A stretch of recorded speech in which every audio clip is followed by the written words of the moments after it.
الله أكبر الله أكبر لا إله إلا الله والله أكبر الله أكبر ولله الحمد الله أكبر الله أكبر لا إله إلا الله والله أكبر الله أكبر ولله الحمد الله أكبر كبيرا والحمد لله كثيرا وسبحان الله بكرة وأصيلا الله أكبر الله أكبر لا إله إلا الله والله أكبر الله أكبر ولله الحمد۔ حضرات گرامی قدر، میری محترم ماؤں اور بہنوں، جو اعلان کیا گیا ہے اور عیدگاہ سے اب تک لگاتار جو اعلان وقت کے تعلق سے آپ سنتے چلے آ رہے ہیں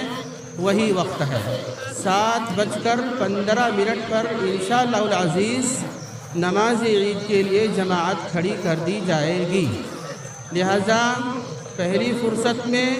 اپنی تمام مصروفیات سے علیحدہ ہو کر عیدگاہ پہنچنے کی کوشش کریں۔ ادھر وصولی کا جو کام مصلی کے تعاون کے جاری ہے،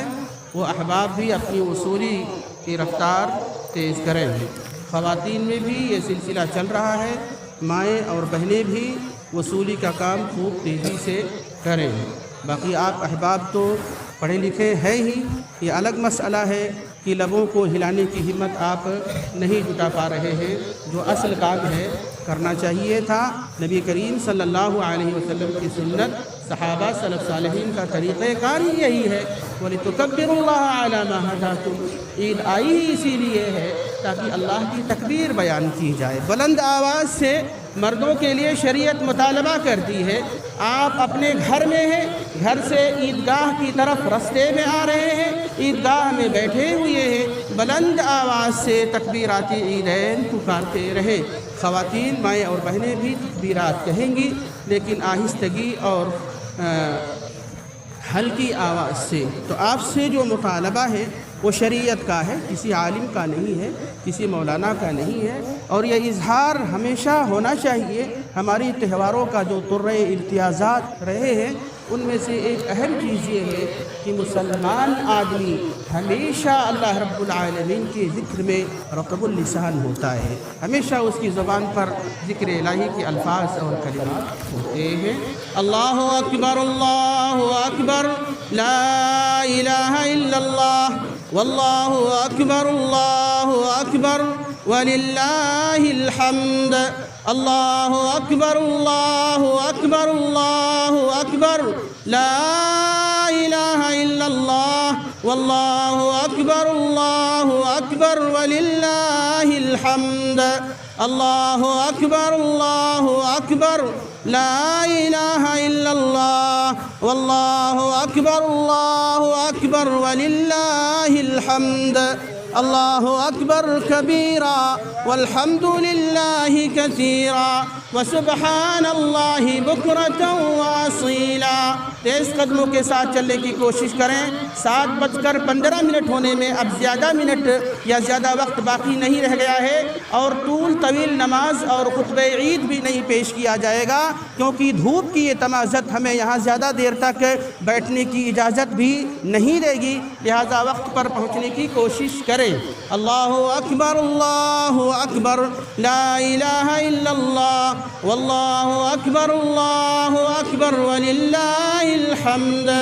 اللہ اکبر کبیرا والحمد للہ کثیرا وسبحان اللہ بکرۃ واصیلا۔ اللہ اکبر لا الہ الا اللہ واللہ اکبر وللہ الحمد۔ ماشاءاللہ یہ چہرے بڑے عزیز لگتے ہیں، لیکن کوشش کرو کہ اللہ کی نگاہ میں عزیز بن جاؤ۔ یہ آواز جو یہاں سے اٹھتی ہے وہ آواز مولا کے دربار تک پہنچانے کی کوشش کرو، اگرچہ وہ رب انہ علیم بذات الصدور ہے، اگرچہ وہ رب ہمارے سینوں کے راز تک سے بھی واقف ہے، لیکن بلند آواز سے تکبیرات پڑھنے کا مطالبہ شریعت اگر کرتی ہے تو آپ کو شرم نہیں آنی چاہیے۔ اللہ اکبر لا الہ الا اللہ واللہ اکبر وللہ الحمد اللہ اکبر کبیرا والحمد للہ کثیرا وسبحان اللہ بکرۃ واصیلا۔ صرف اور صرف 5 منٹ کا وقت باقی رہ گیا ہے۔ اللہ اکبر اللہ اکبر لا الہ الا اللہ واللہ اکبر وللہ الحمد۔ خصوصی تعاون کی اپیل بھی کی جاتی ہے، اور خصوصی تعاون کی اپیل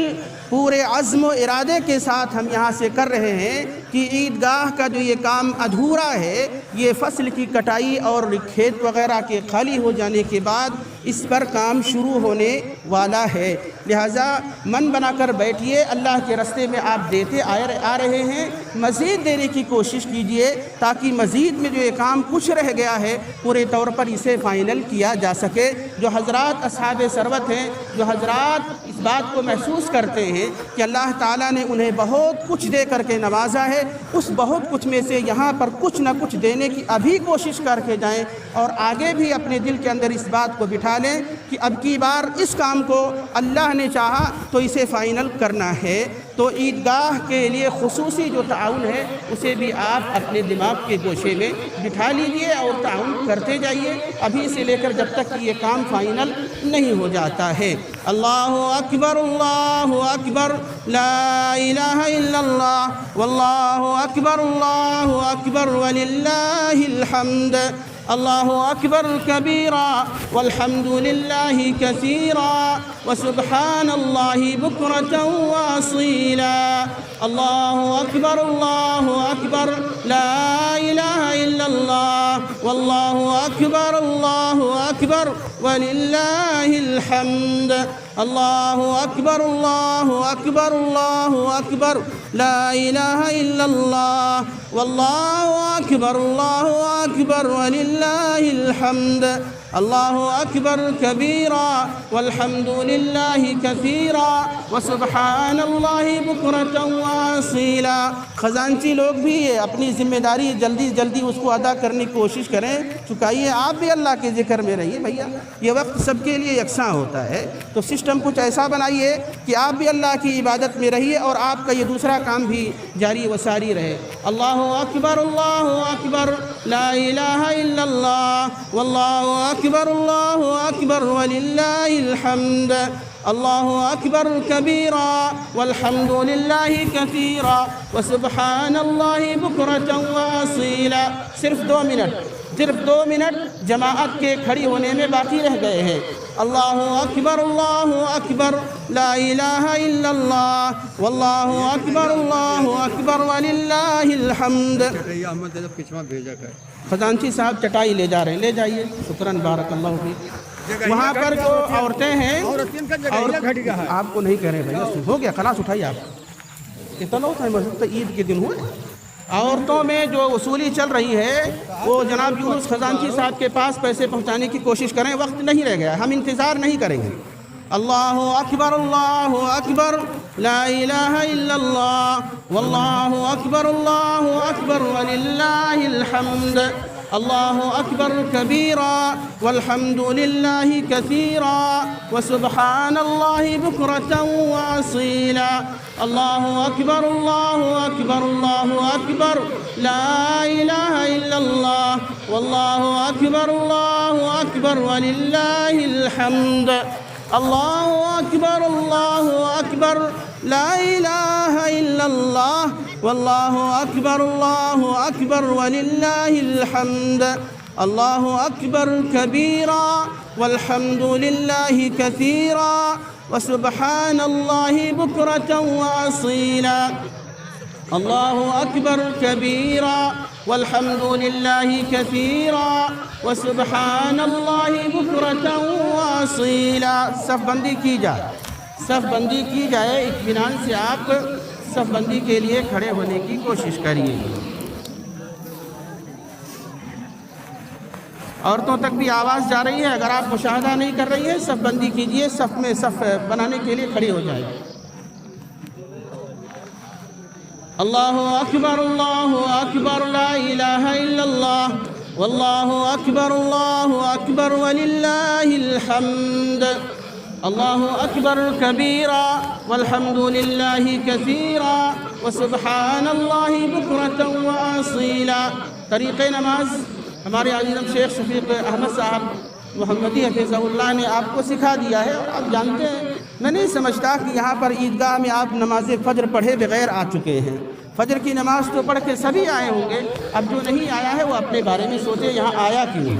فجر نماز جیسے آپ پڑھتے ہیں بالکل وہی طریقہ ہے نماز عید کا بھی. فرق صرف اتنا یہ ہے کہ جب پہلی مرتبہ امام اللہ اکبر کہتا ہے تو یہ تکبیر تحریمہ ہے، اور اس کے بعد آپ دعائے ثنا پڑھیں گے، یعنی صرف چند سیکنڈ کے لیے یہ خاموشی ہے. پھر اس کے بعد تکبیر تحریمہ کے علاوہ جو تکبیریں کہی جاتی ہیں ان کو زوائد تکبیریں کہا جاتا ہے. سورہ فاتحہ کی شروع کرنے سے پہلے 7 مرتبہ امام اللہ اکبر کہے گا. آپ رکوع اور سجدے اور بقیہ چیزیں ویسے ہی کریں گے. دوسری رکعت کے لیے جب آپ کھڑے ہوں گے تو جب تک امام اللہ اکبر نہیں کہہ دیتے ہیں اس وقت تک آپ ہاتھ نیچے ہی رکھیے، مت باندھیے گا. اس کے بعد وہاں دوسری رکعت کے اندر 5 تکبیریں جن کو زوائد کہا جاتا ہے وہ پڑھی جائیں گی، اور اس کے بعد سلام تک ایسے ہی جیسے آپ نماز فجر کے لیے کھڑے ہوتے ہیں. اللہ تعالی ہمیں کتاب و سنت کے مطابق ہر عمل انجام دینے کی اور خلوص للہیت کے ساتھ کرنے کی توفیق عطا فرمائے.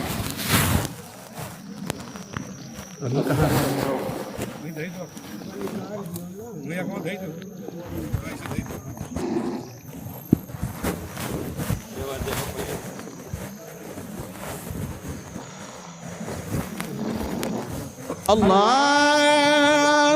اکبر.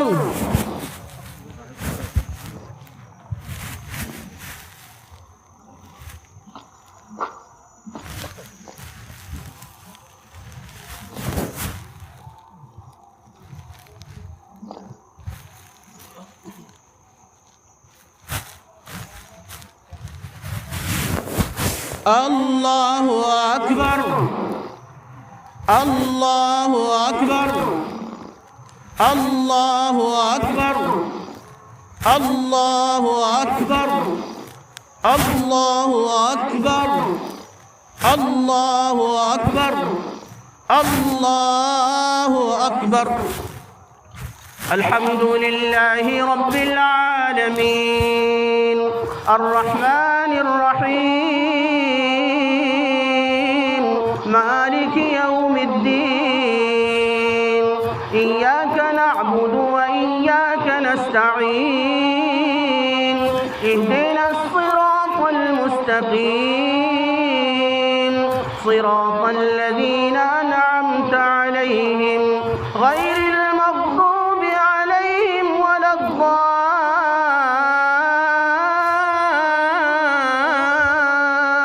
الضالین آمین. سبح اسم ربك الأعلى الذي خلق فسوى والذي قدر فهدى والذي أخرج المرعى فجعله غثاء أحوى سنقرئك فلا تنسى إلا ما شاء الله إنه يعلم الجهر وما يخفى ونيسرك لليسرى فذكر إن نفعت الذكرى سيذكر من يخشى ويتجنبها الأشقى الذي يصلى النار الكبرى ثم لا يموت فيها ولا يحيا قد أفلح من تزكى وذكر اسم ربه فصلى بل تؤثرون الحياة الدنيا والآخرة خير وأبقى إن هذا لفي الصحف الأولى صحف إبراهيم وموسى. الله أكبر.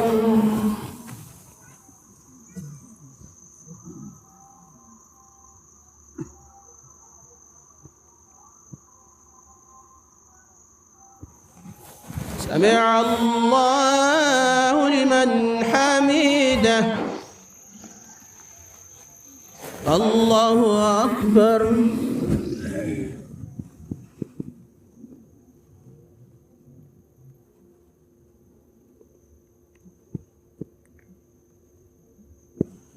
الله أكبر.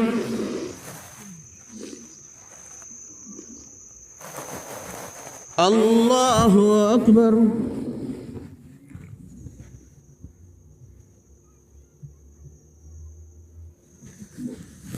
الله أكبر. الله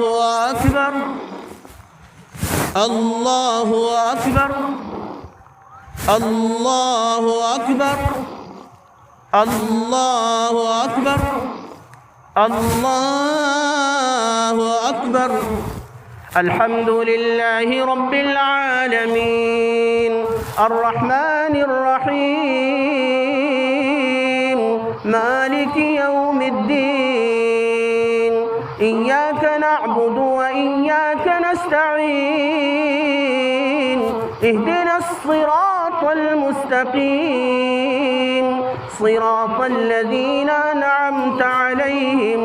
غير المغضوب عليهم ولا الضالين آمين. هل أتاك حديث الغاشية وجوه يومئذ خاشعة عاملة ناصبة تصلى نارا حامية تسقى من عين آنية ليس لهم طعام إلا من ضريع لا يسمن ولا يغني من جوع وجوه يومئذ ناعمة لسعيها راضية في جنة عالية لا تسمع فيها لاغية فيها عين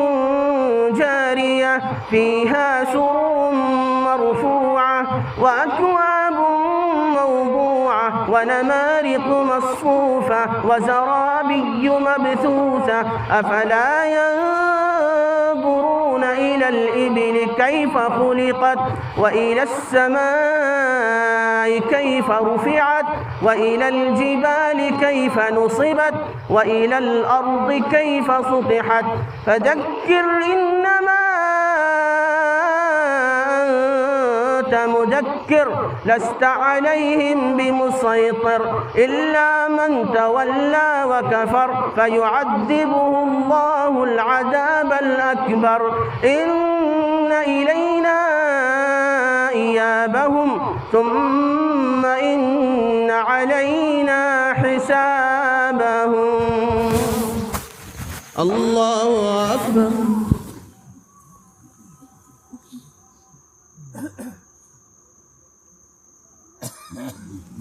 سمع الله لمن حمده. الله أكبر.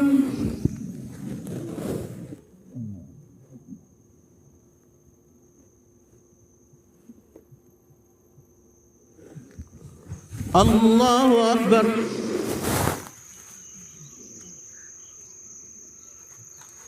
الله أكبر.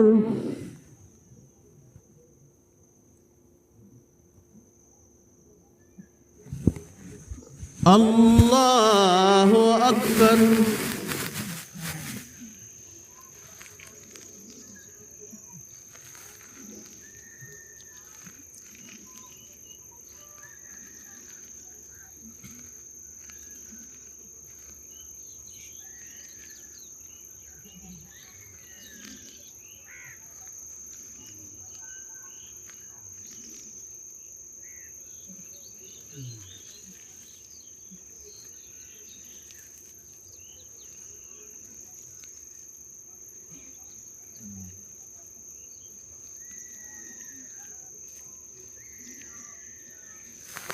السلام عليكم ورحمة الله.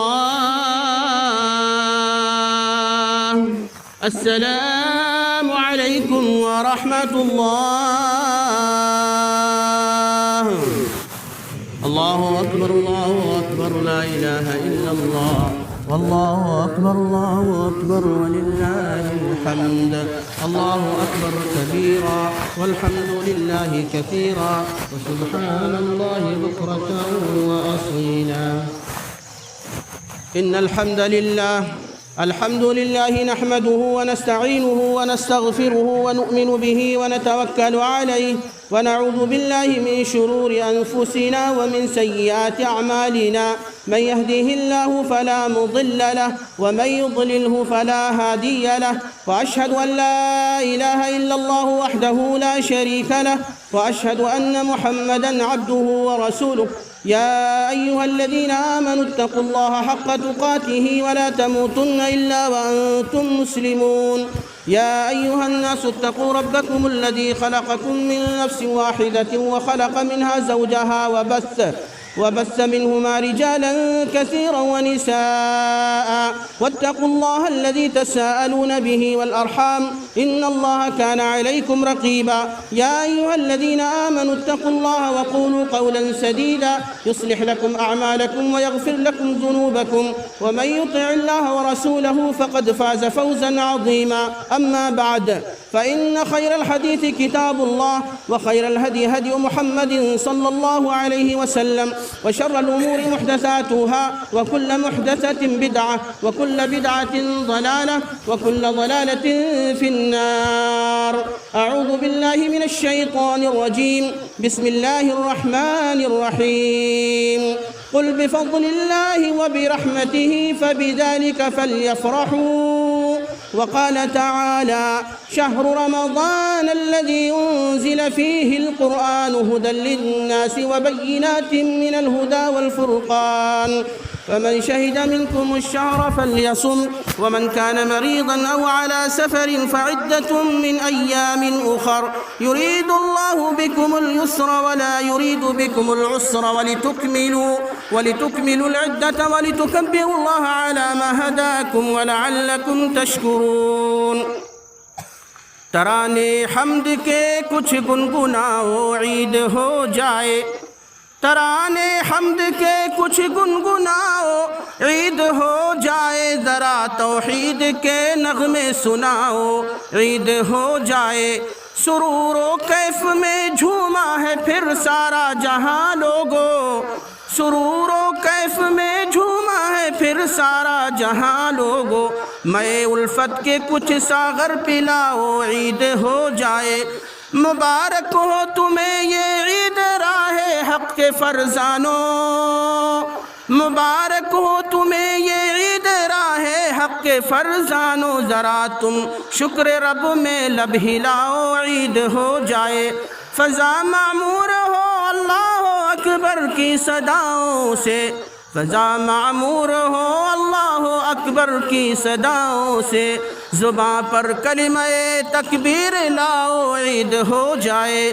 دلوں کو پاک رکھو بغض سے یہ عید کہتی ہے دلوں کو پاک رکھو بغض سے یہ عید کہتی ہے جو روٹھے ہیں انہیں چل کر مناؤ عید ہو جائے شمیم اسراف زر سے یہ سعادت مل نہیں سکتی شمیم اسراف زر سے یہ سعادت مل نہیں سکتی غریبوں بے کسوں کے کام آؤ غریبوں بے کسوں کے کام آؤ عید ہو جائے اللہ رب العالمین تیرا شکر اور گنگان ہے مسلسل 29 دنوں رمضان کا روزہ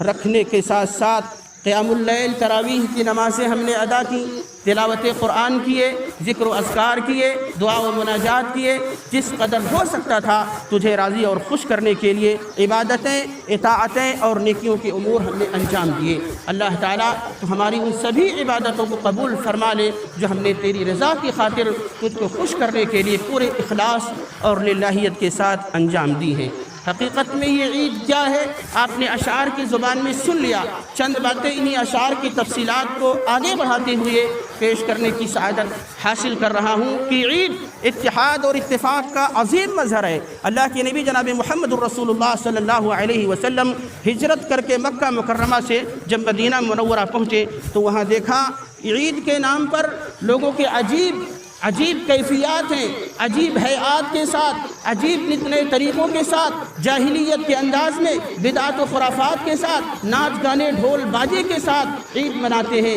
ننگی عید مناتے ہیں، برہنہ ہو کر کے لوگ اور عورتیں خاص طور پر عید منایا کرتی ہیں۔ نبی اکرم جناب محمد الرسول اللہ صلی اللہ علیہ وسلم نے مدینہ منورہ میں جاہلی لوگوں کی طرف سے آئی ہوئی اس عید کی رسم بد کو جب دیکھا تو انس بن مالک رضی اللہ تعالیٰ عنہ کہتے ہیں کہ نبی کریم جناب محمد الرسول اللہ صلی اللہ علیہ وسلم نے پوچھا لوگوں سے، اے لوگو یہ کیسا منظر ہے کہ تم سال کے کچھ دنوں میں کھیل کود کے امور انجام دیتے ہو؟ لوگوں نے کہا کہ اے محمد یہ ایسا دن ہے کہ جس دن ہم عید مناتے ہیں، ہم خوشیاں مناتے ہیں، یہ ہمارا تہوار ہے۔ اللہ کے نبی جناب محمد الرسول اللہ صلی اللہ علیہ وسلم نے فرمایا ٹھیک ہے یہ تمہارا تہوار ہے، لیکن ان تہواروں کے بدلے میں اللہ تعالیٰ نے سال کے اندر تمہیں ایسے عظیم جو تہوار دیے ہیں جن تہوار کا مقابلہ دنیا کی کسی قوم کے تہوار سے ہرگز نہیں کیا جا سکتا اور ہرگز ہو بھی نہیں سکتا۔ اللہ تعالیٰ نے ان جاہلی زمانے کی عیدوں کو، ان کھیل کود کو، ان ناچ گانوں کو، ان رقص و سرود کو اور دنیا کی واہیات اور بیجا خرافات کو مٹا کر ذکر و اذکار کے نام پر، دعا کے نام پر اس رب کی بارگاہ میں متوجہ ہونے کے لیے تمہیں 2 دن عید کے عنایت فرمائے ہیں، ایک عید الفطر اور عید الاضحیٰ۔ کہنے کو تو یہ ہے، نبی اکرم صلی اللہ علیہ وسلم نے فرمایا ان للصائم فرحتان، فرحۃ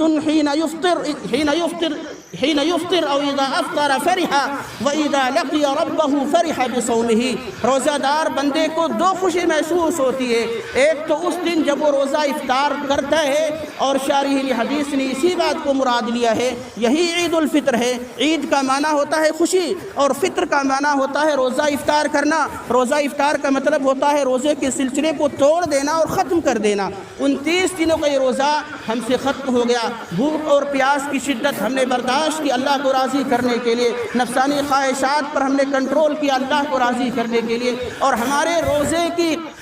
توڑنے کے اسباب جتنے بھی تھے ان تمام اسباب سے ہم دور رہے، تو یہی ہے عید۔ اور اسی عید کے موقع پہ اللہ کے نبی جناب محمد رسول اللہ صلی اللہ علیہ وسلم نے یہ ٹکڑا حدیث پاک کے اندر جو آیا کہ جب بندہ روزہ افطار کرتا ہے، اگرچہ کچھ شارحین حدیث کہتے ہیں کہ ہر وقت جب وہ شام کو غروب آفتاب کے ساتھ روزہ افطار کے دسترخوان پر روزہ افطار کرتا یقیناً بندہ خوش ہوتا ہے، اور دوسری یہ عام خوشی ہے کہ عید کے دن مکمل طور پر یہاں سے اس کے روزہ افطار کرنے کا سسٹم چل چکا ہے، تو یہ عید اور الفطر دونوں کو ملا کر کے اسے عید الفطر کہا ہی جاتا ہے۔ یہ اتحاد اور اتفاق کا منظر ہے۔ اگر ہماری عید ہمیں اتحاد و اتفاق کا گر ہمیں نہ سکھائے، اگر ہماری عید ہمارے درمیان محبت اور بھائی چارے کا درس دے کر کے نہ جائے، اگر ہماری یہ عید جیسے ویسے تھے پرانے زمانے میں ہماری رنجشیں، ایک دوسرے کے ساتھ کدورتیں، ایک دوسرے کے ساتھ نفرتیں، ایک دوسرے کے ساتھ عداوتیں، ایک خاندان کا دوسرے خاندان تک کئی سال تک گفت و شنید سے دور اپنے آپ کو رکھنا، ایک گھر کے اندر پلنے والا بچہ اپنے والدین سے گفتگو کرنے کے لیے تیار نہ ہو، اپنے بھائی سے تعلقات بنانے کے لیے تیار نہ ہو، قوم کو یکجہتی کا پیغام دینے کی کوشش نہ کرے، قوم کے لوگوں کو آپس میں ایک دوسرے سے لڑانے کی بھڑانے کی کوشش کرے بجائے کہ ان کو جوڑے، تو ایسی صورتحال میں ہمیں سمجھنا چاہیے کہ ایسے تمام لوگ عید کے ایک اہم پیغام جو وحدت ہے، عید کا اہم پیغام جو اتحاد ہے، عید کا اہم پیغام جو باہمی یگانگت اور لگاؤ ہے، ایسے تمام لوگ اس عید کے پیغام سے غافل ہیں، یا تو جان بوجھ کر کے دور ہیں یا اپنے آپ کو جان بوجھ کر دور رکھنے کی کوشش کر رہے ہیں۔ اللہ کے نبی جناب محمد رسول اللہ صلی اللہ علیہ وسلم کے بارے میں آتا ہے کہ ایک مرتبہ صحابہ کرام کی مجلس لگی ہوئی ہے، اتنے میں ایک شخص باہر سے تشریف لاتے، اللہ کے نبی صلی اللہ علیہ وسلم نے اپنے پاس موجود صحابہ میں یہ جملہ ارشاد فرمایا، لوگوں ابھی تمہاری مجلس کے اندر ایک ایسا شخص داخل ہونے والا ہے، ایک شخص تمہاری مجلس میں نمودار ہونے والا ہے، ایک آدمی تمہاری محفل میں آنے والا ہے جو جنتی ہے۔ وہ شخص مجلس کے اندر داخل ہوتے اور ان کے جوتے ان کے ہاتھ میں تھے اور ان کے داڑھی کے بالوں سے پانی ٹپک رہے تھے۔ اللہ کے نبی جناب محمد رسول اللہ صلی اللہ علیہ وسلم نے لوگوں کو درس دیا، مجلس برخاست ہو گئی۔ اگلا روز آیا، نبی خدا صلی اللہ علیہ وسلم نے پھر یہی جملہ ارشاد فرمایا، لوگوں ساتھیوں تم میں سے اگر کوئی شخص کسی جنتی کو دیکھنا چاہتا ہے تو جو شخص ابھی مجلس میں آنے والا ہے اسے دیکھے۔ پھر وہی معاملہ اگلا تیسرا دن آیا، اللہ کے نبی صلی اللہ علیہ وسلم نے بالکل وہی جملہ ارشاد فرمایا جو آپ صلی اللہ علیہ وسلم نے پہلے اور دوسرے دن ارشاد فرمایا، اور تینوں روز وہی صحابی لگاتار نکلتے ہیں۔ حضرت عبداللہ بن عمرو بن عاص رضی اللہ تعالیٰ عنہ، ایک جلیل القدر صحابی، متبع سنت صحابی، نبی کریم صلی اللہ علیہ وسلم کی اطاعت کے اوپر مکمل اپنا سب کچھ نچھاور کر دینے والے صحابی، اور نبی کریم صلی اللہ علیہ وسلم کی سنت کو ڈھونڈ کر کے تلاش کر کے اس پر عمل کرنے کی کوشش کرنے والے صحابی عبداللہ بن عمرو بن عاص کہتے ہیں کہ ہمارے نبی اکرم صلی اللہ علیہ وسلم نے فرمایا کہ آنے والا شخص جنتی ہے، اور تینوں دن ایک ہی شخص آتا ہے، کیا ماجرا ہے؟ آخر دیکھا جائے کہ ان کے اندر خوبی کیا ہے، کیا کوالٹی ہے، کیا اچھائی ہے، جس کے بنیاد پر نبی اکرم صلی اللہ علیہ وسلم اس آدمی کو جنتی قرار دے رہے ہیں۔ کہتے ہیں کہ میں نے بہانہ کیا کہ میرے والدین سے کچھ گڑبڑ چل رہی ہے، بھائی میں آپ کے پاس 3 دن قیام کرنا چاہتا ہوں، کیا آپ اجازت دیتے ہو؟ کہا شوق سے اجازت دیتے ہیں۔ اجازت دی، رات میں ان کے یہاں قیام کرنے لگے۔ جب تیسری رات آئی یا تیسری رات مکمل ہو گئی، عبداللہ بن عمرو بن عاص اپنے بارے میں کہتے ہیں یا ان کے تعلق سے نقل کرتے ہیں کہ میں نے ان کے اندر کوئی خاص خوبی نہیں دیکھی، بس اتنا ہی دیکھا کہ جب وہ کبھی رات کو اچانک بیدار ہو جایا کرتے تو اللہ کا ذکر کرنے لگ جاتے تھے، اور اس کے ساتھ ساتھ میں نے اس کے اندر اور کوئی ایسی خوبی نہیں دیکھی جس خوبی کی بنیاد پر میں یہ سمجھ سکوں کہ یہ جنت کے اندر جانے کے مستحق اور حقدار ہو سکتے ہیں۔ بہرحال جب یہ 3 راتیں ختم ہو گئیں تو عبداللہ بن عمرو بن عاص کہتے ہیں کہ میں نے ان سے کہا کہ بھائی ایسا ہے، میرے والدین سے میری کوئی تو میں تکرار اور کوئی گڑبڑ معاملہ نہیں ہے، بس میں نے اللہ کے نبی صلی اللہ علیہ وسلم کی زبان مبارک سے آپ کے بارے میں یہ سنا تھا کہ ایک شخص ہے جو ہماری مجلس میں آنے والا ہے اور وہ جنتی ہے۔ 3 دن آپ آئے اسی مجلس کے اندر، تینوں مرتبہ اللہ کے نبی صلی اللہ علیہ وسلم فرماتے اور آپ ہی نکلتے ہیں کہ بتائیے آپ کے اندر کیا خوبی ہے۔ انہوں نے کہا او دیکھنے والے میرے بھائی، آپ نے جو دیکھا بس وہی دیکھا، میرے اندر وہی ہے، زیادہ تو کچھ نہیں ہے۔ آگے روایت میں آیا کہ جب وہ صحابی آگے جانے لگے تو انہوں نے تھوڑی دور ان کے جانے کے بعد آواز دی اور کہا کہ دیکھو بات یہ ہے کہ آپ نے جو دیکھا میرے اندر وہی ہے، لیکن اس سے اہم بات یہ ہے کہ اگر اللہ تعالیٰ نے میرے علاوہ کسی دوسرے آدمی کو اہم نعمت سے نواز کر کے رکھا ہے تو میں اس کے اوپر حسد نہیں کیا کرتا ہوں، اس سے میں جلتا نہیں ہوں، اس سے میں کینہ کپٹ نہیں رکھتا ہوں، اور میں کسی کے خلاف بھی اپنے دل میں بغض و عداوت نہیں رکھتا ہوں۔ اس پر حضرت عبداللہ بن عمرو بن عاص کہتے ہیں هذه هي التي بلغت بك ونحن لا نطيقها، یہی وہ چیز ہے جس کی طاقت تمہارے اندر ہے کہ اللہ نے آپ کے سینے کو مکمل طور پر پاک و صاف رکھا ہے، آپ کسی کے خلاف حسد نہیں رکھتے، آپ کسی سے جلتے نہیں، آپ کی کسی کی نعمت کو دیکھ کر اپنے دل میں کراہت محسوس نہیں کرتے، آپ کا دل غل سے، حسد سے، کینہ کپٹ سے، جلن سے پاک ہے، اور یہ ایک ایسی نعمت ہے جس نعمت کی طاقت ہمارے اندر نہیں ہے، یہ کوالٹی ہمارے اندر نہیں ہے۔ کہنے کا مطلب یہ ہے کہ آج ہمارے معاشرے کو ضرورت انہی چیزوں کی ہے جن چیزوں سے ایک صالح معاشرہ تشکیل پا سکے۔ زمانے گزر جاتے ہیں، 10 برس، کئی دہائیاں گزر جاتی ہیں، ایک دوسرے کے ساتھ لین دین تو چھوڑیے، ایک دوسرے کی شادی بیاہ میں شرکت تو چھوڑیے، ایک آدمی دوسرے آدمی کا چہرہ دیکھ کر کے راستے سے کترانے کی کوشش کرتا ہے۔ ہمارے اعمال اللہ کی بارگاہ میں قبول ہو جائیں گے؟ اللہ کے نبی صلی اللہ علیہ وسلم کی حدیث پاک میں سمجھنے کی کوشش کیجیے۔ اب صلی اللہ علیہ وسلم ارشاد فرماتے ہیں کہ بندوں کے اعمال ہفتے میں 2 روز پیش کیے جاتے ہیں رب کی بارگاہ میں، سوموار کے دن اور جمعرات کے دن۔ دنیا میں بسنے والے سبھی بندوں کے اعمال اللہ کی بارگاہ میں پیش کر دیے جاتے ہیں، لیکن ایسے 2 لوگوں کے اعمال روک لیے جاتے ہیں، اللہ کی بارگاہ میں پہنچائے نہیں جاتے۔ کون سے 2 لوگ؟ وہ 2 لوگ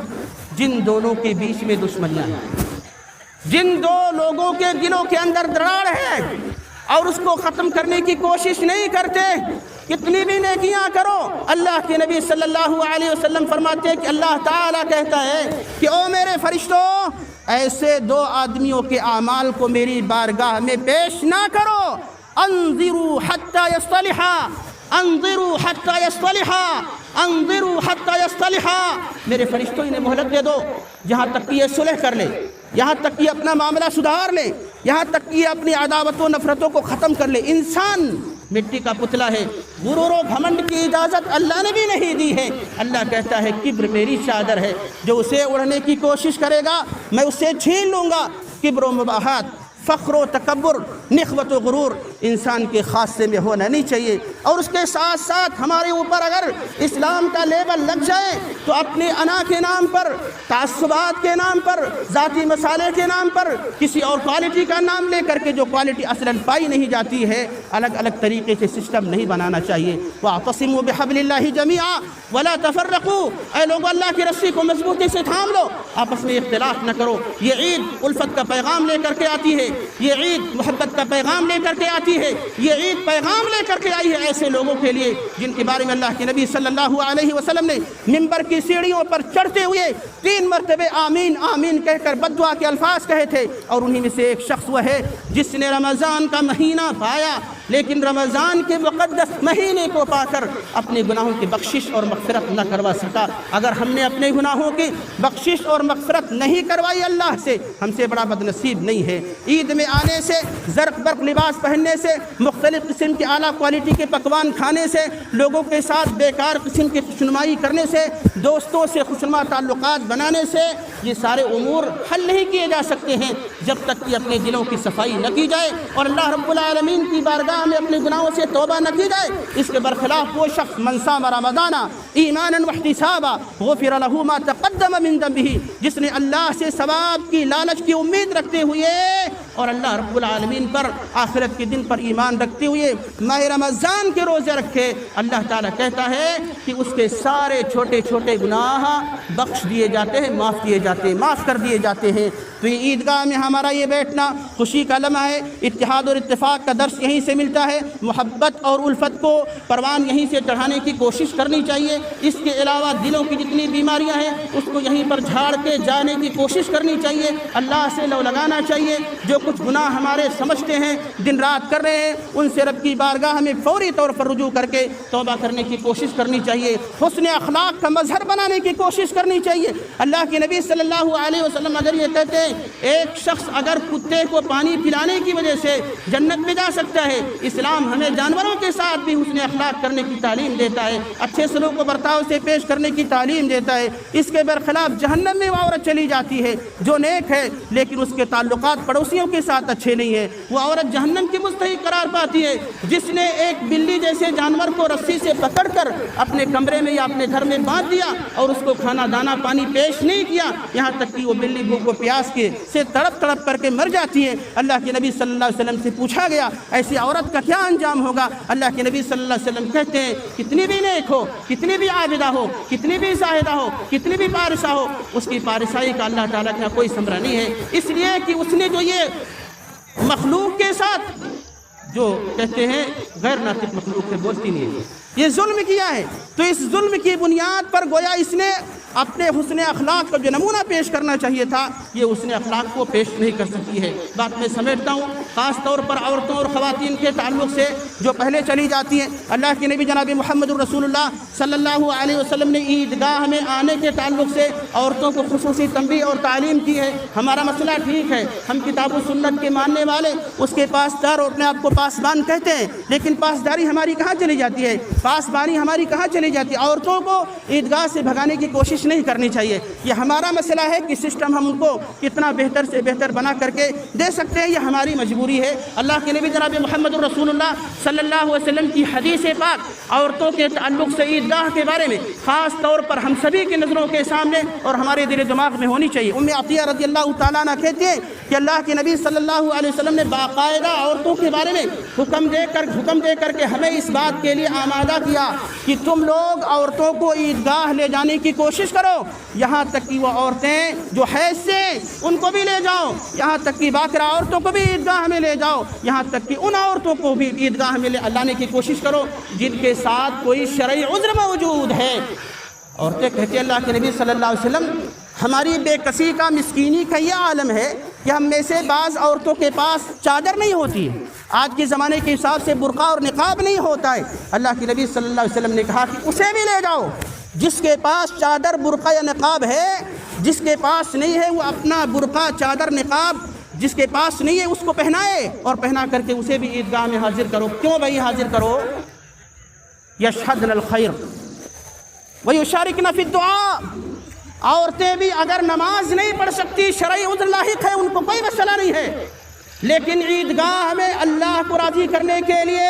دونوں جہاں کی سعادت اور کامرانی کی خاطر جو دعائیں کی جاتی ہیں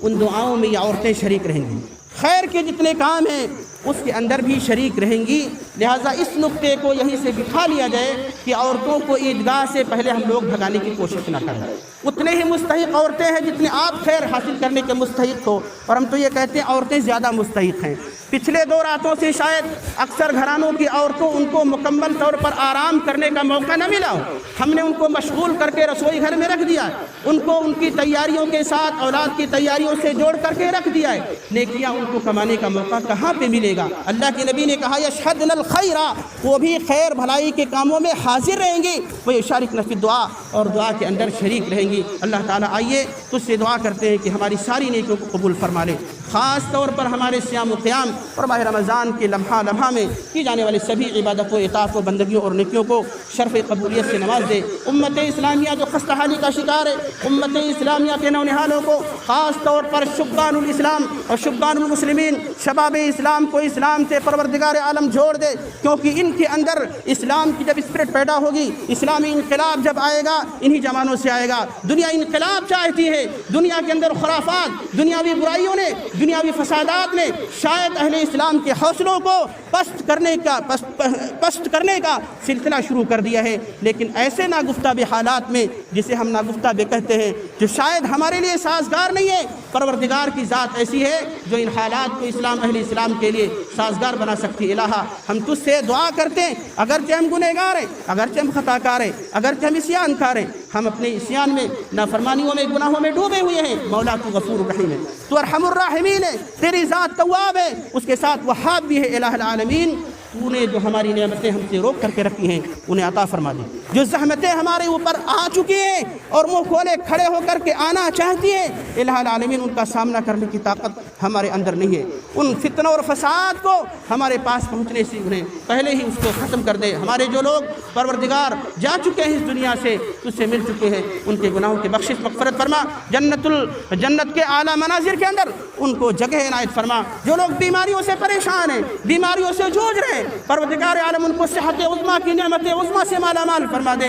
صحت اور تندرستی ایسی نعمت ہے جس کے پاس نہیں ہے، وہی محسوس کرتا ہے کہ اللہ کے لیے عبادت کیسے انجام دینی ہے۔ الہ العالمین کو صحت اور عافیت کی دولت سے نواز دے، ہمیں جب تک زندہ رکھ اسلام پر اور ہمارا خاتمہ ایمان کے ساتھ فرما۔ آمین وآخر دعوانا ان الحمد للہ رب العالمین۔ اللہ اکبر، اللہ اکبر، لا الہ الا اللہ، واللہ اکبر، اللہ اکبر، وللہ الحمد۔